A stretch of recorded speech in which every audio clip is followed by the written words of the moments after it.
जय हिंद, हर हर महादेव। देखिए, आज बात बिहार की। इस प्रसंग में अभी हम बात करेंगे जनस्वराज के संस्थापक और संयोजक प्रशांत किशोर और पीके की। पीके बड़बोले नेता के रूप में भी जाने जाते हैं और अपने दमदार इंटरव्यू के लिए भी जाने जाते हैं।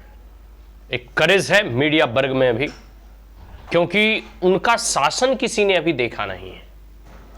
वो जो आइवरी टावर्स, हवाई जो किले बनाने का प्रयास कर रहे हैं, वो हवाई है।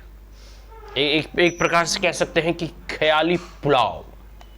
वो जो जनता के सामने दिल्ली के केजरीवाल की तरह जो फेंक रहे हैं कि हम जो है दिल्ली को लंदन बना देंगे। खैर, मतलब वो प्रशांत किशोर कह रहे हैं बिहार को लंदन बना देंगे। चलो, उनकी अपनी जो है राजनीतिक एजेंडा है, राजनीतिक प्रचार की शैली है, या जो भी सारे को लोकतंत्र में सबको जो है वोटर्स को अट्रैक्ट करने के अपने हथकंडे होते हैं, हर एक पॉलिटिकल पार्टी और राजनेताओं के द्वारा अपनाए जाते हैं।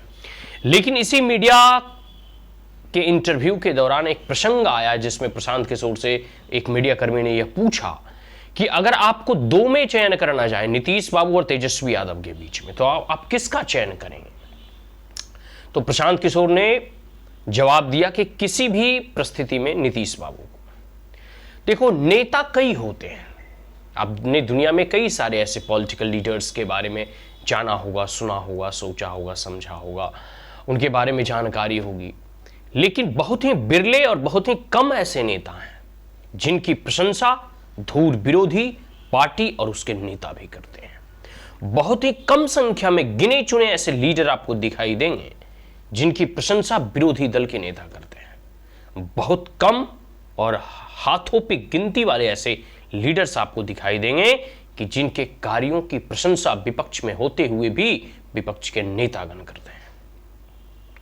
नीतीश बाबू एक ऐसे मुख्यमंत्री हुए हैं बिहार के, या फिर बिहार के एक ऐसे लीडर हुए हैं कि जिनकी दोनों पार्टी में सरकार बनने पर भी मुख्यमंत्री नीतीश बाबू ही रहते हैं। अब कल्पना कीजिए, ये इतना आसान नहीं है। बीजेपी में भी अभी बीजेपी जो एनडीए घटक है उसमें बीजेपी सबसे बड़ी पार्टी है, लेकिन मुख्यमंत्री नीतीश बाबू हैं जदयू के। आरजेडी और महा जो है गठबंधन में, उन्होंने भी जब गया 2 बार उन्होंने पलटी मारा था, इसलिए कई बार इन्हें पलटू चाचा भी कहा जाता है। तो जब महागठबंधन में भी गए तब भी आरजेडी बड़ी पार्टी थी, लेकिन जदयू और नीतीश बाबू ही सीएम रहे। ये कम बड़ी चीज नहीं है। कहीं ना कहीं इनकी जो कार्यशैली है, और बहुत सारी चीजों की प्रशंसा की जा सकती है। बहुत सारी ऐसी चीजें हैं जो माना जाता है कि हाँ, ये नीतीश बाबू की देन है। जैसे बिहार में लॉ एंड ऑर्डर जो सुधरा है। एक समय था कि लालू या लालटेन के राज में जंगल राज की जो है उपमा दिए जाते थे कि अब बिहार में जंगल राज कायम है। तो कहीं ना कहीं उस जंगल राज के अंधेरे को मिटाने वाला लालटेन की रोशनी के बाद ये जो एलईडी बल्ब, या पूरे बिहार में कानून व्यवस्था को सुदृढ़ करने वाला अगर कोई है तो वह सुशासन बाबू नीतीश बाबू। इसके साथ साथ बिहार की जो आप आज अच्छी सड़कें देख रहे हैं, वो अभी कहीं ना कहीं स्टेट हाईवे नीतीश बाबू की देन है और नेशनल हाईवे नितिन गडकरी और नरेंद्र मोदी की सरकार की देन है। इसके साथ साथ अब हर गांव तक अगर बिजली पहुंची है, हर गांव अगर सड़कों पक्का रोड से कनेक्ट हुआ है, तो कहीं ना कहीं इसमें मुख्यमंत्री और प्रधानमंत्री का भी योगदान है। तो नीतीश बाबू विकास पुरुष के रूप में भी जाने जाते हैं। अनगिनत ऐसी चीजें हैं जो आप देखो ना, कई सारे नेता हैं 2, 4, 5 साल ही सत्ता में रहते हैं और उनके ऊपर भ्रष्टाचार के आरोप लग जाते हैं, आय से अधिक संपत्ति संग्रहित कर लेते हैं अपने लिए, अपने बेटों के लिए जो है वो एक राजनीति में परिवारवाद और शाही कल्चर डेवलप कर लेते हैं। लेकिन नीतीश बाबू 17, 18 और 20 सालों की राजनीति के बावजूद भी इनके ऊपर आय से अधिक का मामला नहीं। इनके पार्टी के नेता क्या करें, इनके पूरे मंत्रिमंडल के नेता क्या कर रहे हैं, वो एक अलग विषय हो सकता है, वह भी एक बहुत बड़ा विषय है, सोचने वाली बात है।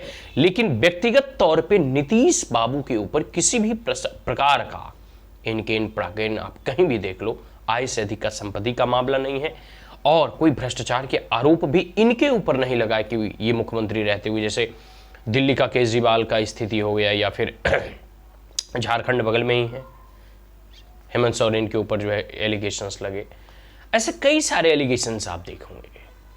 ये सब सारी चीज़ें हैं, समझने वाली बात है। इसके साथ साथ परिवारवाद जो शाही कल्चर हमने बोला, ये इनके अंतर्गत इनके शासनकाल में देखने को अभी तक नहीं मिला है। आगे क्या होगा वो राम जाने। तो ये सब सारी चीज़ें, ये सब सारी खूबियां हैं जो अपनी तरफ से हमने आपको गिनाए। तो प्रशांत किशोर भी इस चीज़ की चर्चा करते हुए दिखाई दे रहे हैं कि अगर ऐसी दो परिस्थिति उत्पन्न होती है जिसमें नीतीश और तेजस्वी को चुनने की बात कही जाए, तो वह किसी भी कीमत पे नीतीश बाबू को चुने। तो लीडर का मतलब ये होता है कि जब धुर विरोधी, विपक्षी और आपके विपक्ष में चुनाव की तैयारी कर रहे लीडर्स भी आपकी प्रशंसा करें। तो कहीं ना कहीं नीतीश बाबू की कार्यशैली इस प्रकार से है जिसके कारण कि पूरा का पूरा बिहार की जनता इतने दिनों से इन्हें जो है कुर्सी पर बैठाए हुए है। चलिए आज के लिए इतना ही। आशा करता हूं यह वीडियो आपको अच्छा लगा हो, तो आप हमारे चैनल को लाइक शेयर और सब्सक्राइब कर सकते हैं। Also press the bell icon. कोई सुझाव हो, कोई कमेंट हो, कोई राय हो तो जरूर दें। जय हिंद, धन्यवाद। हर हर महादेव।